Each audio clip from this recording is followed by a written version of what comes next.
Hi, it's me again, Rachel, and for today's video, tatalakayin natin ng mga dapat iwasan kapag naka-brace ka or what to avoid if you have brace. So, meron tayong limang mga dapat gawin at hindi dapat gawin pag naka-brace ka. So, number 1. Recommended at advised talaga ni Doc na mag-soft diet ka. Malalambot lang na pagkain ang pwede mong kainin. Bawal yung matitigas na pagkain like apple, yung mga crisp pata. Pwede naman guys kapag pag slice mo ito into small pieces, bite size lang para pwede mo siyang kainin. Kasi pag dinirect mong, example yung apple, dinirect mong kinain, may chance na talagang matatanggalan ka ng brace dahil sa pag-bite mo, syempre yung force ng ngipin mo mapupunta sa apple, 'di ba? Talagang matatanggalan ka kapag hindi mo iningatan. So, kailangan recommended na hiwain mo 'to ng maliliit at yun yung kainin mo. Yung mga meat, pag matitigas masyado o kaya kahit hindi matigas, kasi medyo chewy yung 'di ba, yung karne. So, kailangan hiwain mo siya ng maliliit para makain mo siya. And advice din na dahan-dahan lang ang pagmuya kasi pag mabilisan guys, ako ang ginagawa ko is dahan-dahan lang. Minsan dito ko kinakagat dun sa dulo, tapos minsan dito naman. So ayun yung recommended soft diet lang, and hiwain mo to ng small size lang yung mga gusto mong kainin, yung mga prutas at saka mga karne. So number 2, avoid sticky food like caramel.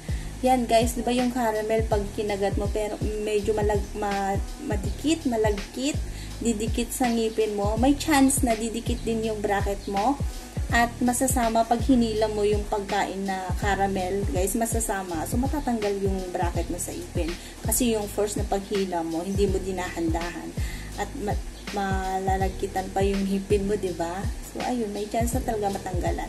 Pinaka number 1 na ina-avoid yan, yung bubble gum, kasi didikit sila. Hindi mo talaga sila machu kasi guys, didikit sa bracket. Tsaka nakakailang. Parang ichu mo is meron na naman dito, tapos dito meron siya. So hindi siya recommended yung bubble gum tsaka mga caramel, sticky food. Bawal. So number 3, mga crunchy foods. So, example, yung mga chips natin. Yung mga roller coaster, piatos, Mr. Chips, basta potato chips, mga ganun guys. Yung tortillas, diba? Ang kapal nun, mga tortillas. Pag dinahandahan mo, pwede. Like me. So, kumain ako isang araw ng piatos. Dinahandahan ko talaga. Tapos yung iba guys, yung small amount of chips na yon, talagang nilagay ko lang sa dila ko, tinutunan ko siya bago ko siya nguyain dito sa kabilang ipin ko. So, yun yung ginagawa ko. Pero pag kinagat ko na siya directly, pwede naman. Pero dahan-dahan lang talaga guys. Ayokong matanggalan ng bracket. Mamumulubi kapag natanggalan na bracket. So, 500 din yun. So, number 4. Example, pag player ka, varsity ka, nilalaro ka ng volleyball, basketball, lahat ng guys, ng sports. So, kailangan ng mouth guard para iwas sa kung matamaan man ito is meron siyang panangga. Kasi guys, pag example is nagbabasketball ka, natamaan, tas wala kang mouth guard, may chance ang dudugo yung gilagid mo. Dudugo. So, yun yung recommended mouth guard pag player ka. So, example, pag hindi ka naman player, nasa bahay ka lang, may bata kayo sa bahay, tapos nakikipaglaro ka, may chance na masaktan ka din pag hindi mo iningatan. So, ingat-ingat din pag may mga alaga kang baby, nakikipaglaro ka sa mga toddler, ingat-ingat din guys, baka masapak yung ngipin mo, dudugo yan. So, number 5 is yung sleep position. So, dapat nakahilata ka. Side, pwede rin, side to side. Bawal yung nakadapa. Kasi yung force ng katawan mo, diba lahat nasa, pag nakadapa ka, yung force niya is mapupunta Tapos, Tapos, masusugatan talaga yung bibig mo. Tapos, baka mabungalan ka, matanggalan ka ng ngipin kasi yung first nga mabigat.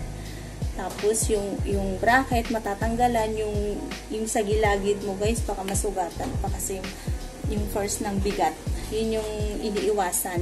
Dumapan na pag meron kang brace, bawal ang nakadapa. So, pwedeng gilid and hilata. Pero yung gilid sa akin, guys, iniingatan ko din. Kasi minsan, pag nakagilid ako, medyo sumasakit siya. So, parang slight lang na ganun, guys. Hindi yung talagang totaling ganito ang tulog ko na. Ngayon naka-brace na ko. So, talagang medyo ano na lang. So, ayun, yun yung mga bawal dapat gawin. So, number 1 is mga soft diet. Malalampot na pagkain, bawal ang matitigas na pagkain.